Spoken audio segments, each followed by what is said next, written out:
The other final one is on, we've seen these two guys that have been um, trending. One was Oh, Andrew Tate. mm, Actually, I was sharing earlier back that I didn't know Andrew Tate that much. mm, But he did have, when he was banned off all mediums, and we discussed actually the reason why, how comes it's all platforms that immediately banned him. It just didn't make sense. I mean, do they operate on the same principle? Are they controlled from a central point? It was quite odd in that regard.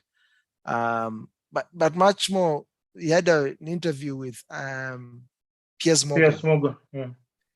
Yeah. I don't know what's your take of that Andrew Tate interview with Piers Morgan, what you got out of it. Yeah. The most outstanding part of that interview Mhm. is something that majority of men face. That when you state your requirements of a woman is called misogyny. Yet a woman can give a full list of what he wants in a man. Driving Mercedes-Benz, six-figure salary, tall, dark, handsome, and we'll be okay. You say that Yeah. if I don't fit your list, no hard feelings, I'll move on. But the moment Andrew Mutua says, I don't want anything to do with single mothers, oh, the brigade will be on you. Yes. They'll be sending jet fighters and cruise missiles in your direction with the aim of wiping you out. So another issue was the aspect of professionalism during interviews. I Mm. found Piers Morgan to be quite petty and very unprofessional because Mm. why do you interrupt someone when they are answering a question? And I remember I once said, if you are always going to be interrupting someone when they are asking a question or you want answers to come in a particular way, then the best way is you have the interview with yourself. Mm. You interview yourself, then answer your own questions. I'm sure you'll get all the type of answers that you don't go plugging answers into people's mouths and sort of castigating them when they talk differently. Also, why do you take snippets from a conversation that was long? You chop them up, then you Mm. put someone on the chopping block over like a 15-second conversation that's part of a 10-minute clip. As a journalist, you should ensure that you do your due diligence and even clarify the issue, not creating these hazy situations whereby you take a 15-second clip of a 5-minute conversation, then you start putting someone on the carpet over snippet. So I found it to be very unprofessional from Mr. Piers Morgan. It's very, I didn't like it. And the interview turned out to be quite somehow combative. It's supposed to be a question answer session. I ask the question, you answer it. And I allow you to answer the question fully. And if possible, I ask if there's anything else you want to add before I go to the next one.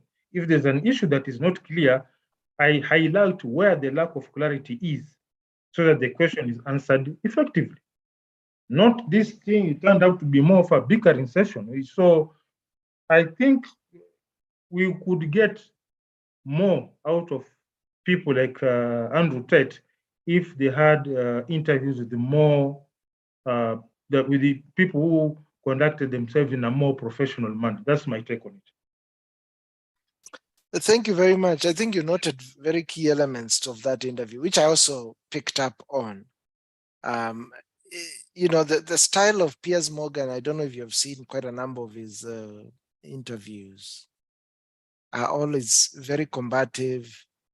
They're always Bitchy. Bitchy. exactly. And again, this is part of why people now have a draw to your typical YouTube interview from a regular Joe of this sort of And this is the future. That's why it's even better for, or maybe let me finish up my earlier statement. The reason why mainstream media is losing its audience, because you have a 1 hour segment of interview, but in it is laden with a lot of disruptions, is laden with a lot of commercial advertisement. Every time they have to cut off, sometimes they cut off, you do like a 15-minute section, they cut off to probably show something about the program or share something. If you look at it from the normal TV, so it doesn't help someone to fully present something. If you look at those, there's another interview that Andrew Tate has with this guy called Patrick Bet David, PBD. And that was a 5-hour conversation. Yeah, I saw it. You saw it, eh? Zero I've done interruptions. zero interruption. I've done with our good friend Paul Mboya. I did a reaction to why is Twitter Spaces, for example, disrupting mainstream radio stations. And it's because it's changing the format. If you look at radio stations, every 5-10 minutes, they have to go into playing some music. Every 5-10 minutes, they have to go into playing some commercial. Every 5-10 minutes, there's some announcement from the host. So you tend to get these broken down type of information segments that just completely throw somebody off. And I guess that's why these people then have to focus on sound bites instead of looking at that entire message in the context that it was mentioned to fully understand what you were saying. Because if I say, Brian, you're bitchy, and I don't explain myself, what am I saying? It doesn't make sense. So there's the context element of it, which is very important. There's seeing that message in totality, which is very important.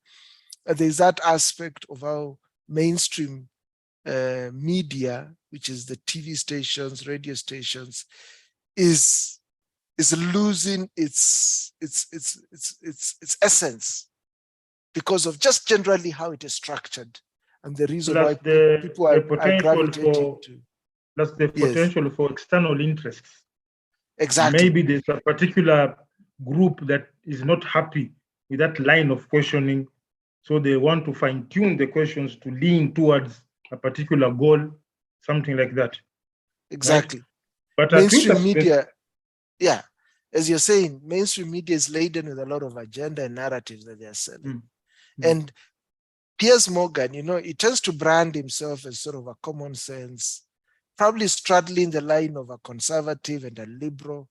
The current job he has, I don't know if you followed his career, was after he left off a newsroom in relation to this, I think it was in relation to this woman, Meghan, who this guy who was married, the Prince Harry. Okay, Meghan Markle or something like that. Meghan Markle, yes, Meghan Markle. So he came off from that. So people tend to think, okay, he's going to be a common sense kind of a conservative. He's going to give these guys a chance. But then you see, he's sort of pushing the same agenda, mostly the feminist agenda to some degree, because he would tend to seem to be common sense and giving a very sober thing.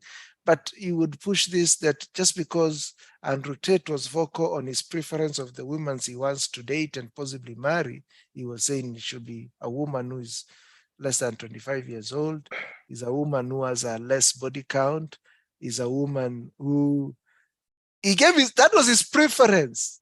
Yeah. And as you said, women do this all the time. And I guess this is a double standard when you have women and men being looked at differently with regards to one gives their own preference and they are told, yes, you have standards, but another one gives his own preference and he seems to be misogynist, to be a woman hater. But the point I want to bring also on this one was he kept on, and this also goes back to the interview that he gave of Kanye West. He kept on saying, don't you think you're offending women? What is this obsession with offending? Well, if there's someone who has been offended, let them call in live and point out where the offense is, because we cannot operate on eggshells. And due to diversity of thought, we are going to offend someone. Unless you've developed, we are operating under what we call 100.1% uniform robotic thought process. But as long as we be who we are, of course, there's what you call reasonable conduct. You don't go using derogatory terms or expletives. But as long as you are true to your thought process, someone whose thought process varies from yours may find it offensive. And by finding it offensive also depends on that person's reasoning techniques. I may not find somebody's view offensive. I find it just largely different from mine. So that the differences vary. There's others, the difference is minor. Others, the difference is like an entire Rift Valley. But still, it's not offensive. It's only that it's different from my way of thinking. Someone may say, between a man and a woman, it is the woman who belongs in the kitchen. Then someone will say that is offensive. But then again, is the kitchen a bad place? A kitchen is where food is prepared. So what is so bad about you belonging in the kitchen? It's not a jail. It's not a whorehouse. Yeah? It's not a war zone. Yeah, so it's all about reasoning. So you cannot be in a situation whereby there are a lot of people who are watching live. Then you start telling someone, do you think you are offending someone? I don't know. If someone is being offended, let them call in and point out exactly where the offense is, because there's a diversity of thought. If that is the case, make it clear that if you're coming to have an interview with me, you only touch on A, B, C, D. Then I won't come for that interview. It's not an interview anymore. Yeah, interview is supposed to be sharing of thoughts in a respectful manner, of course. No, if I watched that interview, there was no single aspect of expletive or derogative term being issued by Andrew Tate. The combativeness was being fired for the interviewer, who is supposed to be the man guiding the show, not Exactly. converting the interview into a bickering session with him doing most of the bickering. So it goes back to, and he was doing the same thing with the other gentleman, Kanye West. Kanye West, yeah. In fact, he actually ruined those sessions because I was playing it. Then there are times we have to sort of rewind and hear what was, because you see, there are interviews whereby you can be in the kitchen and you hear the interview and you're following. And there are interviews where people are talking over each other. There's a lot of over talking. There's a lot of what I call crosstalk, very heavy crosstalk. And then you can't get anything.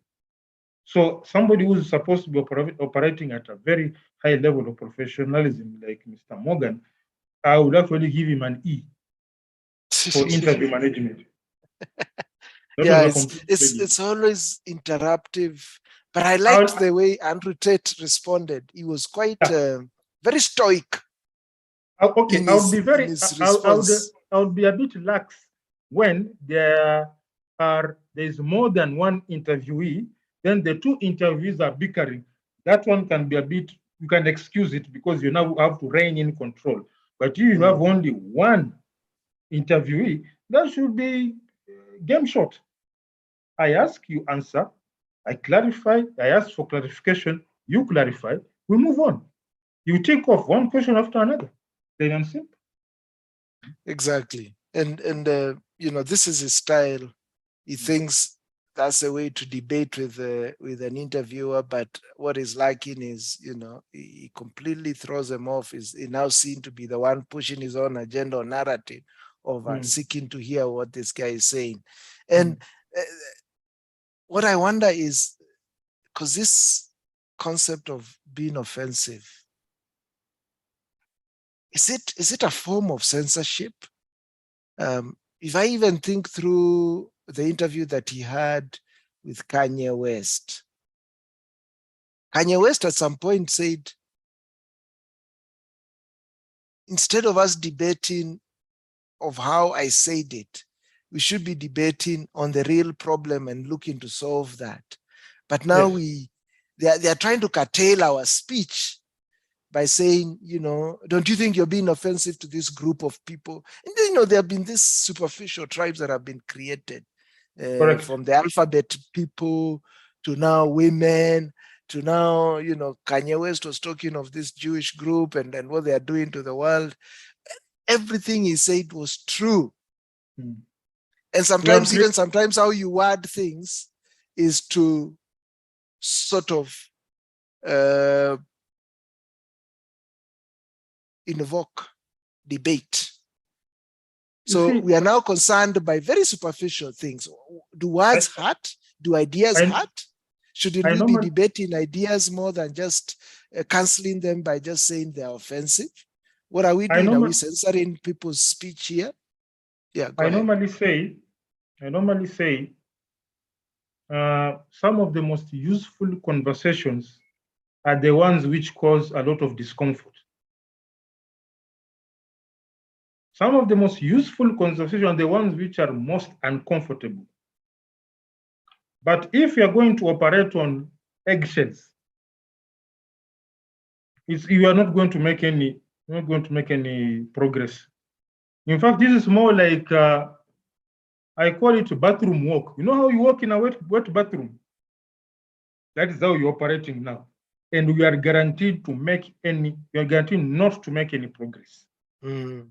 As long as there's no use of insults, as long as there's no use of expletives, as long as there's no use of any what is called derogatory terms, please express yourself. If I'm doing something that seems silly, you tell a brand that is silly behavior. Now, when you tell me my behavior is silly, it is not me who is silly. Rather, I'm conducting myself in a way that is below the standard expected of me. So that is actually a wake-up call for me. But I'm very sure if you are to say this group is known for acting very silly, phone calls will be blowing your phones very soon. Oh, this guy does not care about people, or he doesn't care about people's feelings. People are offended. We need a public apology, an official letter to clarify. Now we are wasting time. You're not solving anything. And what is going to happen? People shy away from thrashing out real issues because you are afraid the moment an interview ends, your DM will be exploding. And you never know. And we're at a point where even if you're a businessman, you may find yourself some orders being cancelled because of some integrated interest somewhere. If you are maybe owning a company or maybe you are in a partnership, chances are some of your directors may call you to a boardroom and tell you, hey, you need to withdraw this statement because whatever you said, some of our clients are in ABCD. So it is high time the media practitioners come out clearly and say, this is not an insult. This is not offense. This is just open communication. It is the media now to step forward, but they seem to be stalking those parts. When Mr. Morgan started questioning, oh, have you not offended this community? At that point, you say, please open the lines. Open the lines, live calls, you see, so that somebody can call in and say, where is the offense? So that if an individual is offended, we tackle him one by one, individual by individual, because I don't believe in offending an entire lot. How? Do I know that? Exactly. And I mean, is it bad to offend people? I mean, I can't control how you feel or how you take a certain message. And every time I wouldn't have the opportunity to express myself. People have to take responsibility with how they interpret certain message. If that message they find is offensive, I think the best that they can do is just turn it off.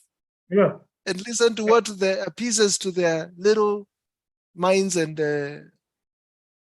Yeah, what as they long as want. You know that? I'm not calling people names. I'm Yes, not saying I'm not referring to them using funny or derogatory or using what we call referring to an ethnic group in a funny way. I'm just expressing the situation that is. And why should you be offended when I'm not talking from feelings, I'm talking from facts.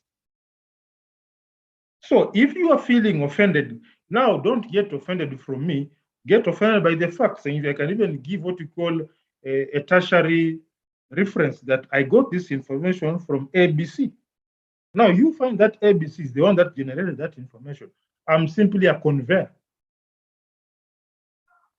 100%. I think we've become, and I guess, as I said in another space or in another conversation that we live in a world based on lies. Truth has become a very foreign term, one that we don't want to confront. Truth and reality, probably they're one and the same thing, because reality is what it is. Facts are what Yes. they are. Yeah. You know, you can't put a white object in front of me and say this is black, and then become offended when I say you it's become black. offended. Yeah, so it's like we want to massage our egos and sort of welcome and agree with everyone, and it's a kumbaya kind of a society. I don't wish to offend, I don't wish to judge, because they push these kind of terms. With all due respect. It's all total bullshit, bro. So I don't know if there was any other final comments you had with the Kanye West interview. My take is that those interviews, both Kanye West and Andrew Tate, we would have gained much more if we had a different interviewer. My take is that it was simply a complete waste, because when you, Andrew Mutua, you come to you are in front of the screen and with an interviewer, the issue is to get as much of information from you, not engage in an exchange between you and the interviewer. I'm not interested in the interview, because the interviewer has no views, he has no take on anything. Exactly. The interviewer is representing us who are busting the curiosity. We want to understand what is it about this guy. So you're not going to see, we are not interested in arguing skills or the capacity to exchange words. No. Extract as much as possible from this guy. If there's an issue of feedback, open the lines, open the call lines, open the comments, and the feedback will be there. So my take is that Piers Morgan flubbed everything. That's he true. Flubbed it, because it is very unfortunate when an interviewer or the interviewee start going defensive, because you see he'll automatically go defensive when you are presenting him in a light that is not, because he feels he's being misrepresented. So that aspect of defending yourself and correcting the misrepresentation is airtime being wasted. People are burning with questions. What about this? What about this? It's not coming up. So those exchanges were actually time wasted. Don't know if we can find out of petitioning those two interviews to be redone with someone else who's more objective. No, we don't have to. I mean, I think because these are private organizations, as we said, they are pushing their own agenda or narrative. And they are part of the matrix. They are part of the matrix. People like Piers Morgan are to further that agenda or matrix. That's why they're highly paid. They're celebrity. They call themselves celebrity journalists. And you see, this is what has become of journalism. It's a big joke altogether. You now elevate people to the point where they are being termed as celebrity journalists. You realize it's a total joke. Yeah. So you want, probably if Andrew Kibe will get the opportunity to bring along an Andrew Tate, they'll have a sober 2-hour conversation where there is no disruption. Somebody will be able to complete a full sentence before being disrupted. And the point is not to push Andrew Kibe's agenda, but to just engage him from a very human to human level, man to man kind of a level. He will bring in questions from his own listeners or his own audience. There might be uncomfortable questions, but the point is, let's discuss and have an honest conversation together. Where we don't agree, it's fine. It's not a contest of coming to an agreement. It's just a point of sharing ideas and presenting them, and you, the audience, makes your choice. At the very least, an answer will be given to completion. 100%. Yes. The answer is given to completion. End of story. Yes. That's what we are pursuing. The rest as we normally say, tutajijazia wenyewe. We'll conclude on our own. But let the answer be given without any interruption. Let it be an interview, not a bickering session. Exactly. Thank you very much, Brian. This was, we thought we'd do an hour and a half, but we've ended up doing actually 2 hours because I think we started about 5:15. Wow. Yeah. Interesting. And it can go on. It can go on. It's only that as men, we have to limit ourselves and say, let's zip it here.